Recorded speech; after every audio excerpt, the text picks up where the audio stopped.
right, so we're going to talk trash for a little bit here. I've got questions about somebody's asking, about why are we not using waste to energy technologies in the United States? Why are we just sending our garbage to landfills?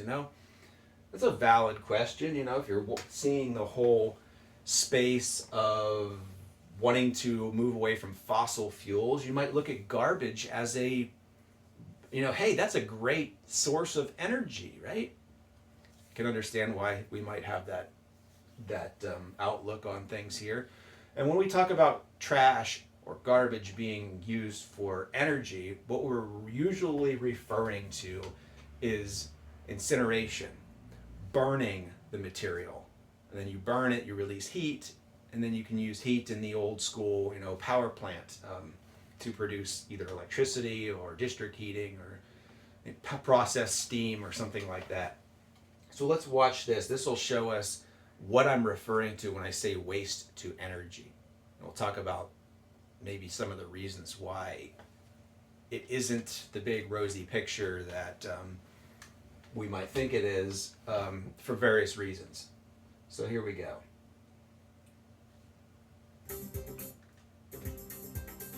Refuse brought to the plant is weighed and then discharged into the refuse bunker. Bulky waste, such as tree trunks and furniture, are cut or crushed to small pieces.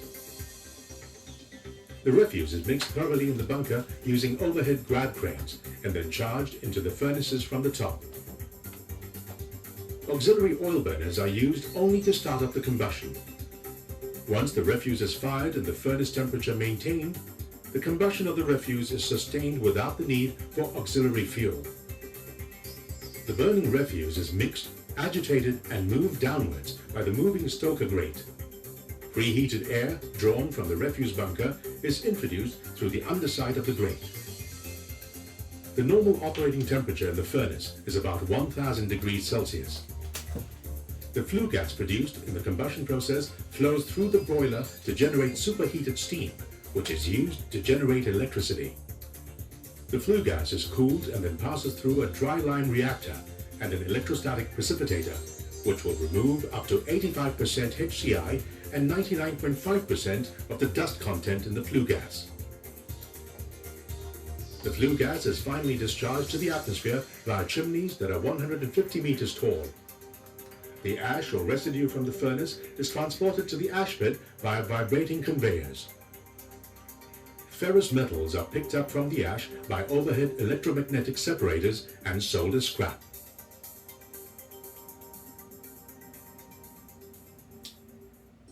Okay.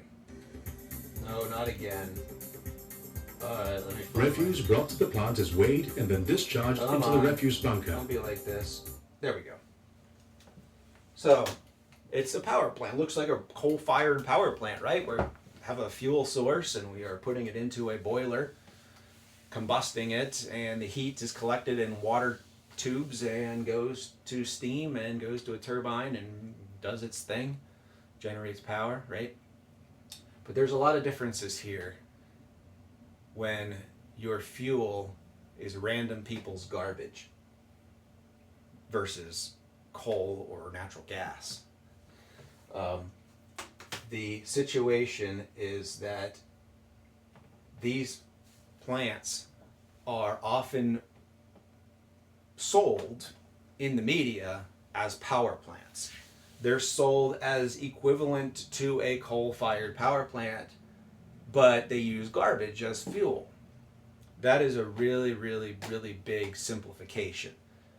This is a waste treatment facility. It is designed and engineered to take solid waste and turn it into ash, to basically burn out all of the organic compounds that are in that material. If it's got a carbon bond, hydrogen bond or whatever in it, anything that is combustible is to be broken down, and you're left with ash, and then the ash can be managed in a fairly simple way versus regular garbage.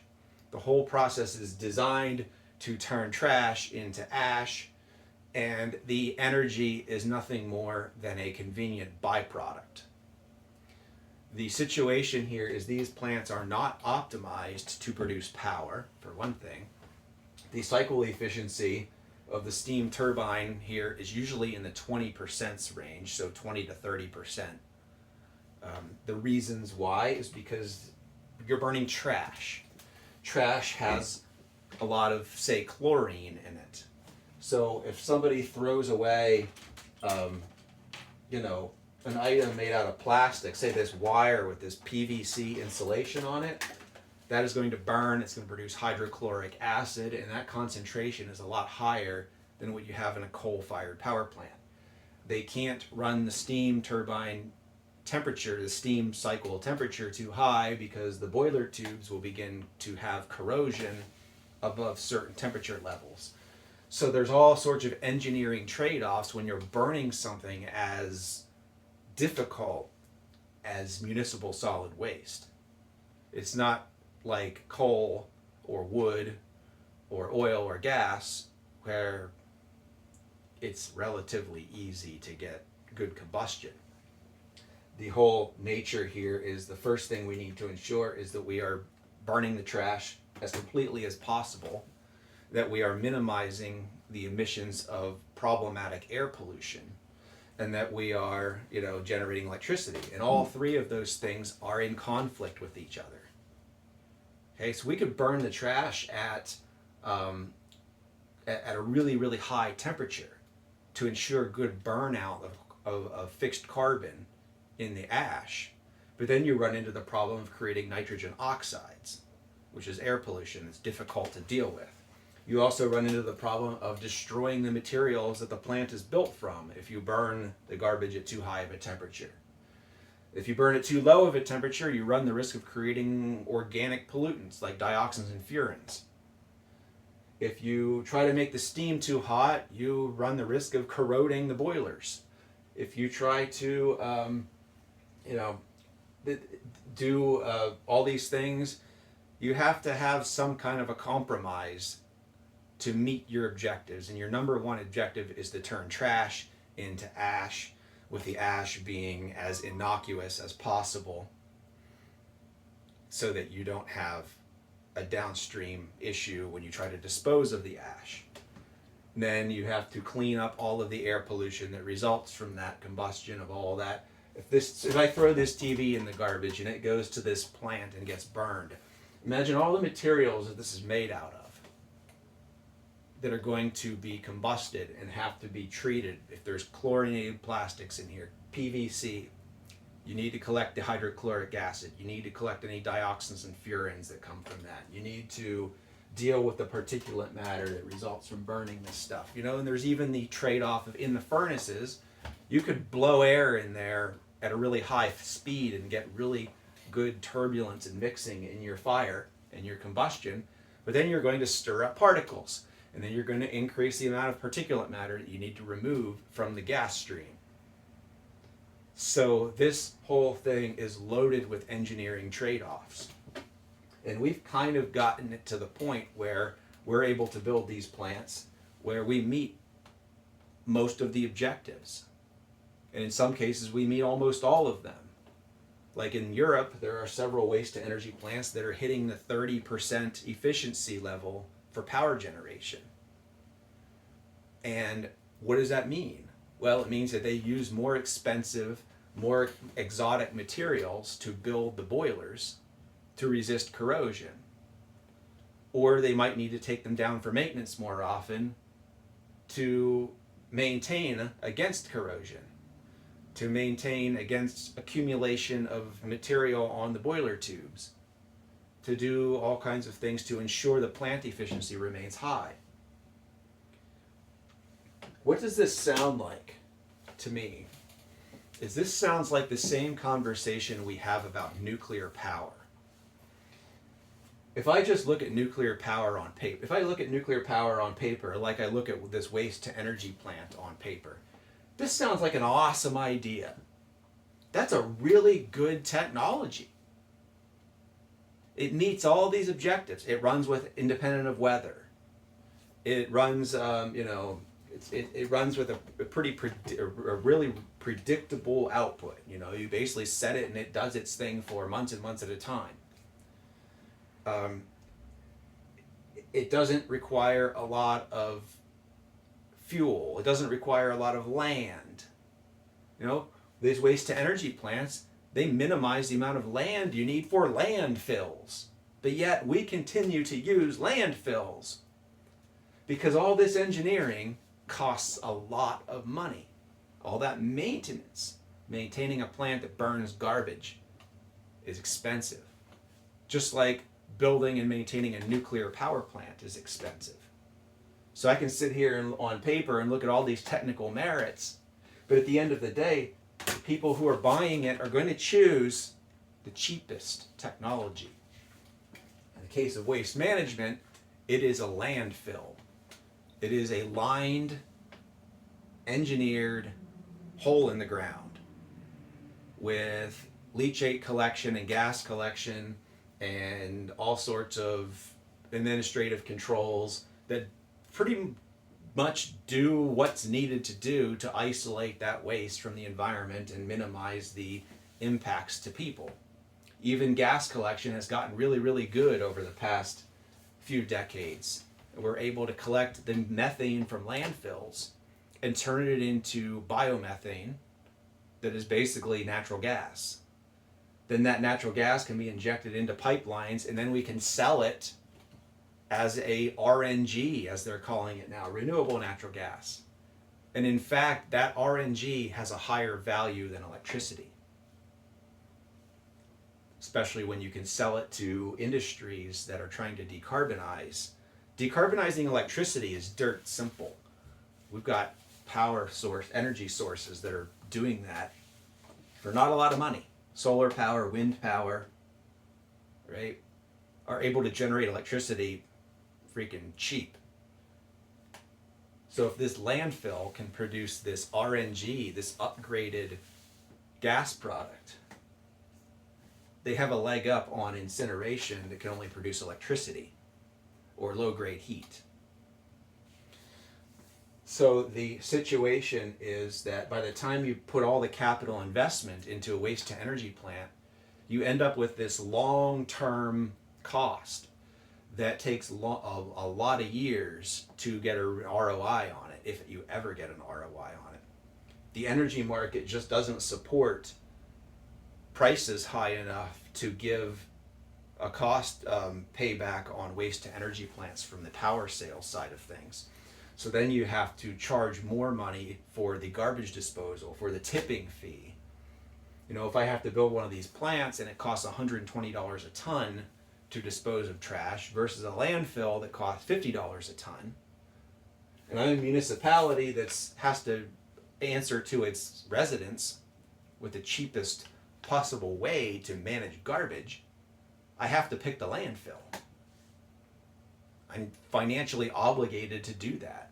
I can't go to a town meeting full of residents who are there with, fists in the air telling me that their garbage fee has gone up double, 2x over the past year because I'm now sending their garbage to this incinerator that's twice the cost of a landfill. I can sit here and talk the technical benefits of waste to energy for hours and hours and hours, and they're just going to see George Washington, right? The technical merits of such. I can apply that to nuclear power as well. If I build nuclear power plants and the cost of power is 3 times what it would cost to do wind and solar, and people get their electric bills and they see that result over time, and I go to a town meeting and say, well, it doesn't take up as much land. It doesn't, it runs independent of weather. It doesn't matter whether the sun's shining or the wind's blowing, it still runs, right? There's all these really great things about it. But I got my electric bill and I see that it's 3 times higher. Well, the generation portion of it's 3 times higher than it otherwise would have been. It's the same exact financial trade-off that we have with waste to energy. So I think we're in a situation now where we are not going to see these waste to energy plants built, at least not in the near future. we need to optimize landfills. So somehow we need to minimize the amount of methane that is getting to the atmosphere from landfills. We would be nice to actually minimize the amount of organic waste getting into landfills, basically food waste and paper. That's a very big challenge because we know that recycling as a whole in the United States is something that people have a very difficult time complying with, the different requirements for recycling. So we have to somehow optimize landfills to meet the fact that nobody wants to pay for incinerators. And I don't see any miracles happening in the world of reducing the cost of incinerators. People have tried over the years, for the past 20 years, I've heard about all these technologies. Thermal depolymerization, pyrolysis, gasification, plasma arc gasification, mechanical biological treatment. At the end of the day, every single one of those technologies costs more than landfills, probably even costs more than incineration. Even though there's all these technical reasons why, well, plasma arc gasification, it doesn't produce a lot of gases, the ducts can be smaller and the treatment can be smaller and all these different reasons why. Like, why is nobody implementing it? If it's so good, it's like nuclear power plants. Why are utilities not building them? If they are so good, they should be building them. We don't see it. We've been talking about this stuff for decades. We don't see it being built. Everybody's like, small modular reactors, oh my God, for nuclear power plants. Small modular reactors are the energy world's equivalent of a plasma arc gasification facility. Yeah, it's really cool. It's neat. It's a lot of fun technology. But how many George Washingtons and Benjamin Franklins does it cost per ton of waste disposed or per kilowatt hour of electricity produced? This is why we're in this situation, because we are always gravitate towards the least expensive option. All of the environmental protesters over all the years that climbed the chimneys of coal-fired power plants and that chained themselves to the fences of nuclear reactors and that held up signs in front of incinerators and climbed on top of garbage trucks at landfills, whatever it is, every single one of them, have they done anything to change the finances of these different technologies? At the end of the day, that's an interesting question. We don't use waste to energy because waste to energy costs too much money. Just like we don't use nuclear power because nuclear power costs too much money. Now, like, some people are like, well, we already have nuclear power. Okay, we also already have waste to energy. How did both of those things come into practice? How did we get all of the waste to energy plants that we have in the US? We have like 80 of them, right? Well, we got them because the government supported it. We had preferential payment for the energy that they produced. We had power purchase agreements that gave them a really good deal. We had basically pay to throw or flow control on waste management, where a municipality could basically guarantee that the garbage would go to this plant, because these plants need garbage. If they don't have garbage, they can't run, and they can't pay off their capital. Just like nuclear power plants got built because they convinced the Public Utilities Commission that we need this plant and that we are going to invest X amount of capital and you guys are going to guarantee us X amount of return on that capital, and the finances are effectively set in stone in terms of our ROI. And all we're going to do is we're going to pass the cost on to the ratepayers who have no choice. They have to pay their electric bill. The resident of the town has to use us to dispose of their trash. There is no alternative. If trash is generated in your municipality, it has to go through us. It's called flow control. it guarantees a stream to this facility. That is what enabled these technologies to develop in the US. And then over the last several decades, power markets have deregulated, and municipalities have moved away from this concept of flow control, where we're forcing the garbage to go to a certain place, and the residents don't have a say in the matter. Right? I can't choose a different garbage hauler who has a different fee because they're sending the stuff to a landfill instead of a waste to energy plant. Right? We are in a situation where we have these conversations in politics all the time about freedom and socialism and communism and all these different ideas of imposed costs on the residents, on individuals. And waste to energy plants require us to get up and say, this is what we're going to do. We are going to build this plant, and the garbage from this area is going to go there, and the people are going to pay no matter what, because that's what's necessary for this place to operate and be financially solvent. Nuclear power has worked the same exact way. Nowhere in the United States has a nuclear power plant been built on a merchant basis, where a utility that just sells power on the open market says, I'm going to build a nuclear power plant. Yeah. I'm going to take that risk and I'm going to make my money back, right? My $10 billion, whatever it is. Nobody has done that. Nobody signed up for that.